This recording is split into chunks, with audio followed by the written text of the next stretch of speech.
So much easier. We'll figure it out. I started recording as well. Okay, great. Oh, editor's notes. You're going to start probably around 20 seconds. 20 secondos. Ready? Yep. All right, here we go. Oh, hey, what do you know, folks? Welcome back to another episode of your favorite podcast, the Roll for Dex podcast, hosted by me, Connor, and Ian. Dun, dun, dun. I love it. That was perfect. But yeah, welcome to the Roll for Dex podcast, where we're bringing you all of the news that we've got in gaming, new, old, whatever we want to talk about. Last week, we talked about a lot of things gaming, but I mean, I saw you last week. We did. We saw each other last week, which was crazy. Like, we haven't seen each other in forever. We don't live in the same state anymore. So it was nice getting together for the New Year's, and we have the episode that you guys will have listened to before this one, where we were actually in person. So that was pretty lit. But yeah, so Roll for Dex podcast. We're living, we're loving. Wouldn't be an episode without a word from our sponsor, the ever most wonderful Cupology.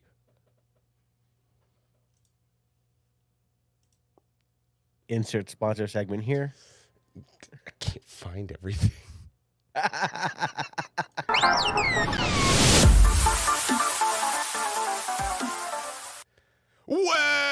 Welcome back to the Roll for Dex podcast. Again, my name is Connor. My name is Ian. And we are here to talk about everything in gaming news and in the world upcoming. And there's a few things that we wanted to talk about today. This is going to be a quicker episode, but, nonetheless just as fun as normal, right? Oh, always. First Just like thing 2 weeks ago when we couldn't figure out where Haiti was. Oh my gosh, I don't want to talk about that. Geography and mathematics made Not its a strong debut on the suit. podcast, and that was just not. And let's say it'll be the last time it's on the podcast. Hopefully. One of these days, though, I do want to sit down and give you like a geography quiz. I'd just be like, "Hey, where?" Oh my god! Imagine we have a lot of content ideas that we just need to do and record, and we need to be less busy. We need to have less things to do. That's definitely it. But one such thing that I didn't need to happen in the world, to be completely honest, was at 12 a.m. New Year's Day, 1/1/24, the copyright / trademark on Steamboat Mickey expired, and Disney no longer had sole rights to use it. So, of course, what happens right at midnight? Horror movie. The announcement of the Steamboat Mickey horror movie, where supposedly Steamboat Mickey, or his equivalent within the horror world, will actually be joining the cinematic universe of Winnie the Pooh. I didn't see that part. Is that for real? I definitely didn't put that in the script so that I would get your genuine reaction to that one. Supposedly, yes, this new Mickey horror film is supposed to be set in the same universe as the Winnie the Pooh horror film that recently came out in 2022. Was it 2022, 2023? Somewhere around there. It was recent. Wait, the one with Ewan McGregor? The Winnie the Pooh horror movie? Oh, that horror movie. Oh. I haven't seen that. That's hilarious. Let's see. It came out. Winnie the Pooh, Blood and Honey. Winnie the Pooh. Winnie the Pooh, Blood and Honey. It was released in 2023 as a British independent slasher film. Why? I had no idea that existed. So yeah, so that exists, and now apparently there's a rumor that this new Steamboat Mickey movie is supposed to be within that same realm. Done by the Um, same people? I don't know. I don't want All to right, know. great. Hey, Like, listen, I would love Mickey Mouse just running around icing dude, it's gonna be fools. the new Batman versus Superman, Mickey Mouse It- versus Winnie the Pooh, Jason versus Freddy. Like there, we have some iconic matchups in history cinematically, like Godzilla versus King Kong. Will Who did Mickey Pyramid versus Head? huh? Who did Pyramid Head fight? Was it Who? Freddy? Pyramid Head from I don't. you don't know Pyramid Head? I I wasn't a big horror film guy growing up, so all I'm saying is that we've had some iconic duos and confrontations. Obi-Wan versus Anakin. Uh, dare I compare Mickey versus Winnie the Pooh to Obi versus Annie? But like, what if we got something of that caliber? I would come.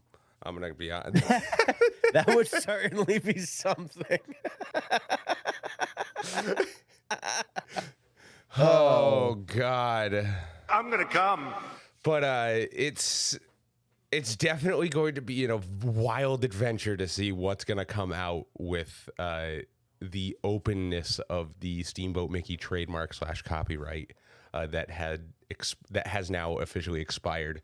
I assume we're going to be getting some video games at some point. I'm sure people are already working on stuff, so we'll see. But it is good to mention this is the Steamboat Mickey version. Not the Mickey Mouse version. Yes, that is correct. So I'm not sure how that's going to work, but I wondered, like, what's the real differences between Steamboat Mickey and Mickey Mouse? One's black and white and a steamboat captain, and the other one's not.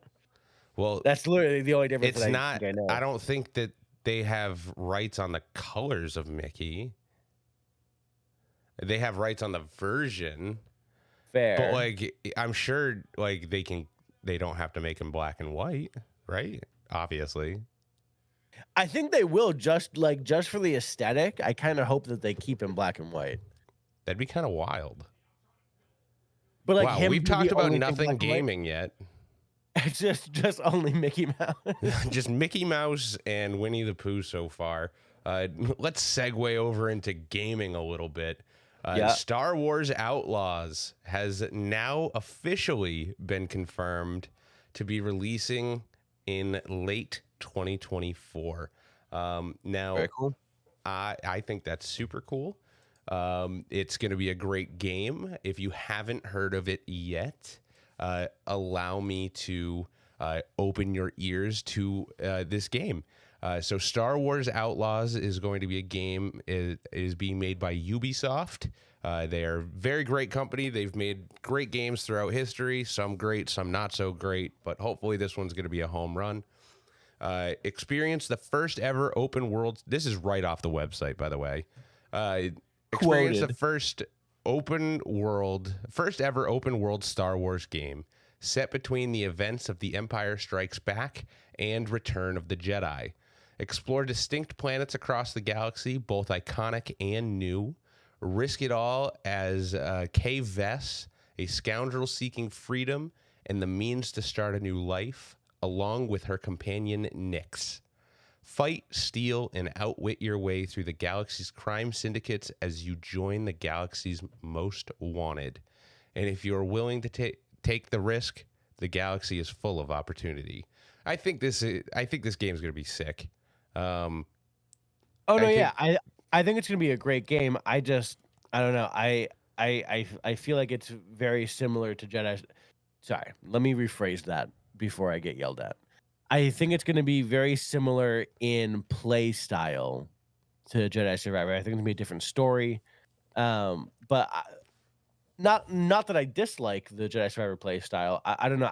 I just feel like this kind of, I don't know. Jury's still out for me. I'm undecided. It depends on how they do it. This is going to be a very big game coming in 2024. I think it's going to sell a lot of copies, and I'm hoping again that it's going to be a home run. One thing I'm hoping for to be completely honest, is this has the potential to be the new Skyrim, like that You type of think? game. And that if they go that route with it and kind of base it on the play style of Skyrim, I think they're going to have a lot more success. They're going to have a lot more people wanting to replay the game. Replayability is always going to be one of the biggest things, is how many times can players replay the game. And then once you have that desire to replay the game, you're going to buy it for whatever console you have at the time. That's I fair. bought That's fair. Skyrim 3-4 times, Fallout 3. Well, then you also have the remastered Skyrim. You have a little bit of everything there, you know? And that's what I'm saying, is like that you'll get that same thing out of Star Wars Outlaws, hopefully. So big fingers crossed on Star Wars Outlaws coming in. This isn't the game that I thought it was going to be. No, it's not? What do you mean? No, I wanted a Star Wars game, an open world Star Wars game, much like the Old Republic, which is their MMORPG that they have right now. Yep. Where you can create any type of class and go through the story. Whereas this one, it seems like it is just story based around this K-Vess.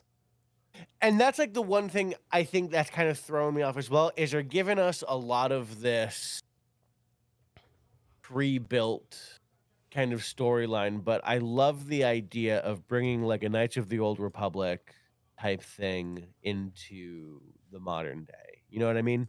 Like Yeah. kind of like a GTA 5 online, but for Star Wars. And that's what I'm kind of hoping for eventually, that we might get it down the road, but who knows, you know? I have high hopes for this. I need a new Star Wars game to play. I need a new online Star Wars game to play. Full disclosure, I still haven't beaten Jedi Survivor. I haven't either. I haven't either. I've made it through like the first 2 missions, and I was like, this is the same game as Fallen Order. Now, except I'm even more confused and don't want to play. Now, it's not a bad game. It plays very nicely. Great controls. Looks great. I just have no desire to play it. Yeah, like Jedi Survivor pulled me out of Hogwarts Legacy, and then I don't remember what pulled me out of Jedi Survivor. But then, yeah, I didn't complete either one of those 2 games. I'm very close. I'm very close on Hogwarts Legacy. I'm very far away. I stopped playing because I was like, I can't beat the game too quickly, because I started going heavy through the story. And then, you know, I got to finish it. Yeah. I got to finish it. There's so many things I got to do. One of those things, World of Warcraft. World of Warcraft, yes. World of Warcraft has their newest update coming in with the addition of the follower dungeons. Have you heard about this? I've not heard about this, and you've not told me anything about it, so please enlighten me. This is pretty cool. This is something brand new to World of Warcraft that they've never had anything like this in the game before.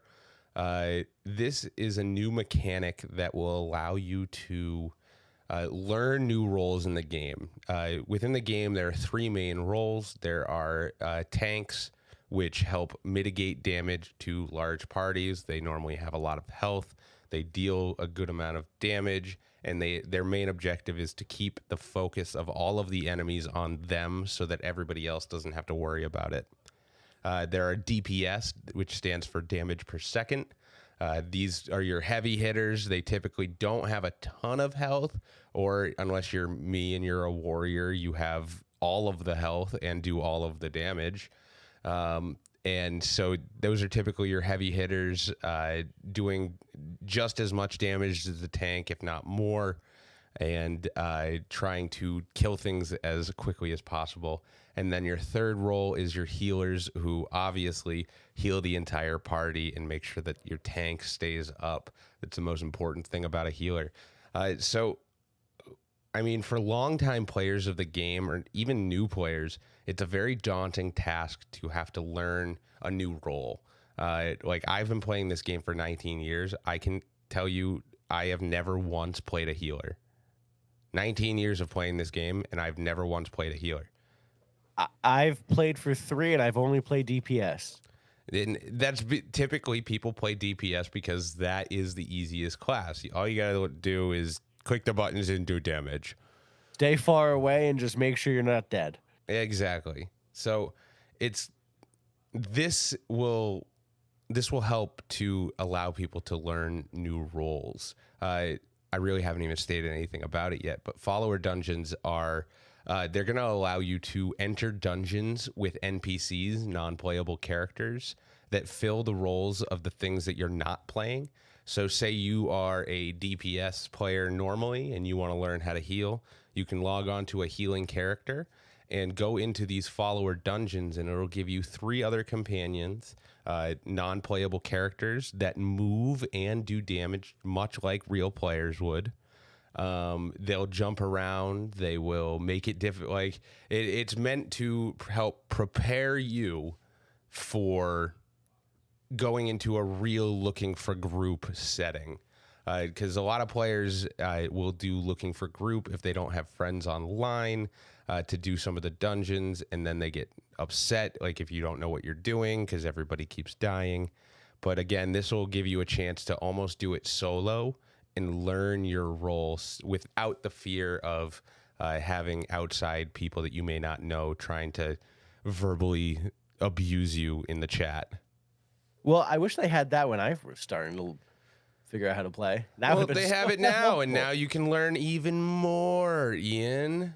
Love it. Love it. Love it. Love it. I just think it's great. Sounds really cool. I think it's great that WoW is introducing this new mechanic, especially again, because I've been playing for 19 years and I haven't really ventured into healing or tanking.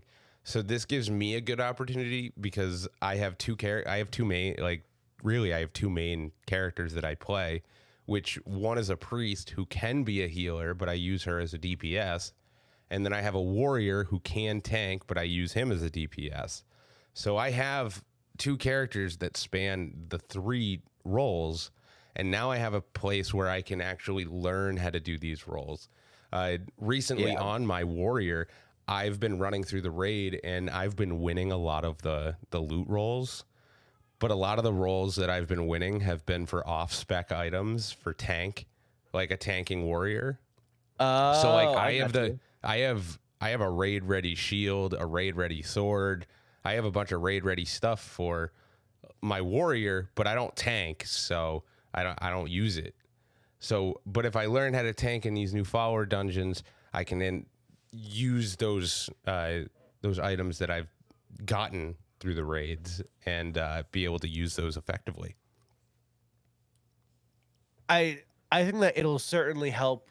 I mean, not that the game needs it. It's been live for 20 fucking years, but I think that it'll just continue to as long as they're putting out decent expansions, which to me Dragonflight was a decent expansion. You know, I it like wasn't anything Dragonflight. It got a special, lot of but backlash, I'm going to be yeah. honest.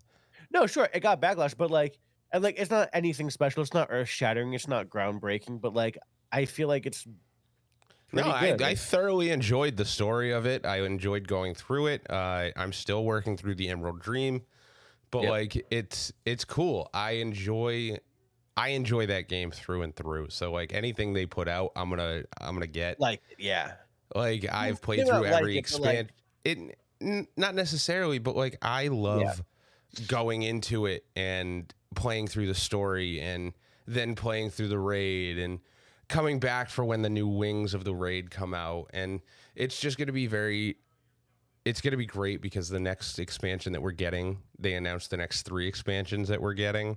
So I'm extra excited about that being a thing. That'll be very cool. But the final thing that we're going to talk about today is, and the thing that I'm probably most excited about, we're bringing D&D back to the podcast, and we're going to be running a D&D. Well, I'm going to be running. I will be the dungeon master, game master for this campaign. Baby's first ever DM. Yes, sir, and it's gonna be lit. I'm having such a great time prepping all of this already. But we will be doing a Roll for Dex campaign where I will most likely record it, and we will also post that online for when we do those. So I think that'll be a good time too. That'll give the listeners some extra stuff to listen to and have some fun while doing it. But the reveal, my friend, I'm welcome I'm looking forward to it. to the campaign, Star Wars: The Dawn of Defiance. Now, The Dawn of Defiance is a it's a 10 chapter long campaign. Each chapter will take us through levels 1 through 20. So, I believe that's how it phrases it. Actually, it might be the whole camp, all 10 chapters you might get up to. I don't know. Gotcha. I really don't know how this. I'm still going through everything. I'm still reading everything. I'm reading through chapter 1 right now so that we can run that one. But I wanted to give you a little taste of what is going to be coming. So the Dawn. This is taken right from Wikipedia. Okay. So It's from Wikipedia. Yeah, so I'm gonna Oh, omit some things because I don't want to reveal those things to you just quite yet. Because I'll reveal those within the sessions, the first few sessions actually. So, the Dawn of Defiance is the name given to a series of 10 linked adventures that game masters can use to create an entire campaign for their players, set in the months after the events of Revenge of the Sith. The adventures in the Dawn of Defiance campaign are designed to provide players and GMs with the iconic Star Wars role-playing game experience set against the backdrop of the tyranny of the Galactic Empire. The Dawn of Defiance campaign takes the heroes all the way from first level up to 20th and features an ongoing storyline that progresses over the course of the campaign. Each adventure can also be played individually and should provide the heroes with ample challenges to gain 2 levels per adventure. There we go. Game masters should feel free to use the Dawn of Defiance adventures either as an entire campaign or as fillers within their own home campaigns. Again, I'm taking this from Wikipedia. So here's more about the Dawn of Defiance. Now, chapter 1 is called The Traitor's Gambit, and that is where we will begin our Star Wars adventure. So as I had mentioned, it starts off in the period between Star Wars Episode 3, Revenge of the Sith, and Star Wars Episode 4, A New Hope. The exact dates are left vague so that I can kind of choose where I want it to be on the timeline. But I will let you know this. We're pretty fresh off Order 66. Let's see. So the Traitor's Gambit begins just a few months after the Clone Wars officially ends. The overarching plot is about learning about an Imperial project it's a very secret, primitive Imperial project that you guys will have to uncover and stop. And if you don't, then the Empire will have a critical advantage going into the rest of the story. okay. So I don't want to give away too much because there's a lot of information that you guys are going to have to find out in the first session. Yep. Learning from some of the characters, the NPCs that are involved. But I'm very, very excited for this. This is very, very cool, especially with me being such a big Star Wars fan. Being able to run a Star Wars campaign through D&D is going to be great. And I think you guys are going to also have a great time because I am very much putting a lot of detail and work into this. I'm going to have a virtual tabletop going, whether I buy it or whatever. There's a few that I've been looking at. There's one that actually has a 3D rendering of this entire campaign. Oh, so, that's kind of cool. Yeah, so I'm thinking I might bite it and spend the $50 and do it. Maybe I'll just have everybody do it throughout like Roll20. No, it's its own like system. Oh, okay. It's Gotcha. called the Foundry. I'm not familiar with that. I don't know. I just saw it. Somebody posted a picture, like somebody did something with it, and it looked really cool. So I might do it. But if I do that, it's $50 for the software. So I might just have everybody like Venmo me $5 to Okay. help cover some of that cost. But another cool thing that I found for this campaign is actually a Star Wars 5e character creation tool. Okay. Very cool. So you'll be able to. So this thing has it has a ton of different. It has pretty much every single species you could think of to play as, and it's already adapted to help you through it. So you can do that. You could be a droid if you want, which would be cool. So what are like the different classes? that's what I'm about to get into. So like I just selected a Chiss because I love Chiss. They're so cool. You really do love Chiss. So we've got Berserkers, who are a massive Wookiee hunt. I'm gonna go through all of these, to be honest. There's not too many classes, so we'll go through them. So there's a Berserker, a massive Wookiee hunter prowls through the forest, hefting his vibro axe. With a roar, he charges at a pair of Trandoshan's who dared poach his kin.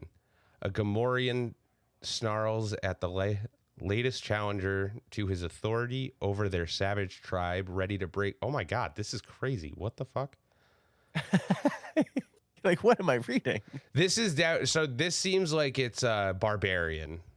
Ah, yes. This seems like it's a barbarian esque type class. We've got consulars who are strong, who are force users. So that's cool. You can be a force user. Okay. They have engineer, which is that's another class. We've got fighter. Looks like that's more of like a resistance type person, more of like a stormtrooper or a rebel type thing. Again, this story is very geared against the Empire, so I'm like, I'm not going to allow you guys to be stormtroopers or Imperials at all. That way your moral codes won't conflict with the overarching plot. That wouldn't make for very fun times. There are a Guardian, which is a full-fledged Jedi. And the last one, there's a monk, not the last one. Monk, I'm assuming, is much like the monk of 5e. There's an operative. Operative, which looks like it's more of like a spy / rogue. Okay. A scholar. Not too sure what often goes hand in hand with seek and learn and know, quick build.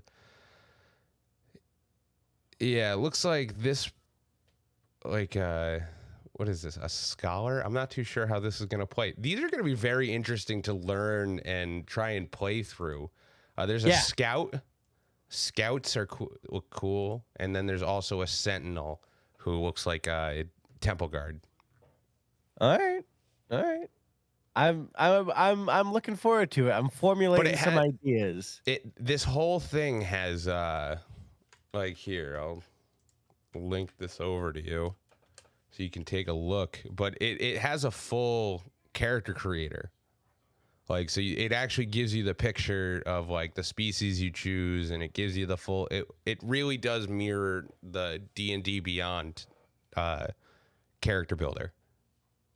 All right. Which is cool. This is nice.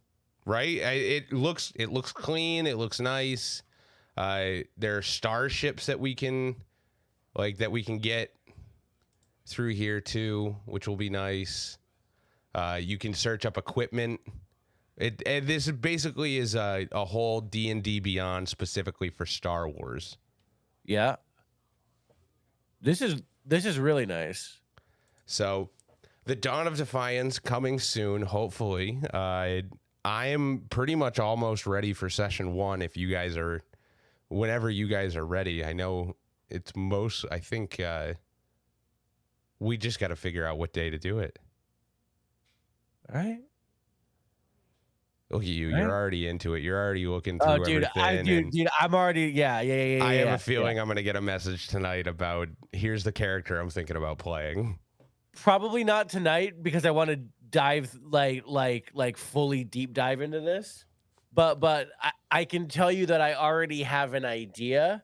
I just hope that no one I'm sure someone will also have the idea with me, but But this is the I'm cool hoping I'm thing the is that only there's one. only 4 of you, and you guys don't have to worry too much about like if you guys are playing the same type of character. Yeah. Because again, it's Yeah, well, 'cause there's Star so many Wars. It's Star Wars though. Like if there's 2 Jedi on the team, that's fine.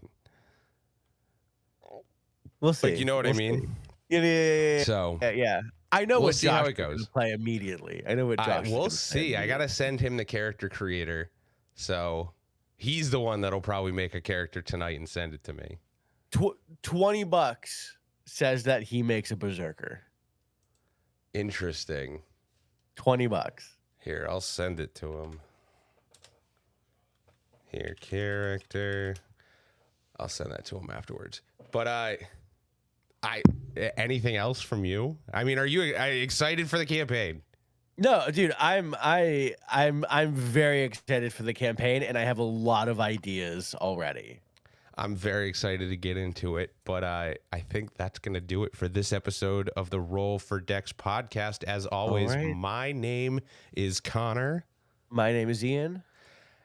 And Happy New Year, and I hope you guys all have a safe and prosperous 2024 as we kick off the new year with our new episodes of the Roll for Dex podcast. Have a great night, everyone.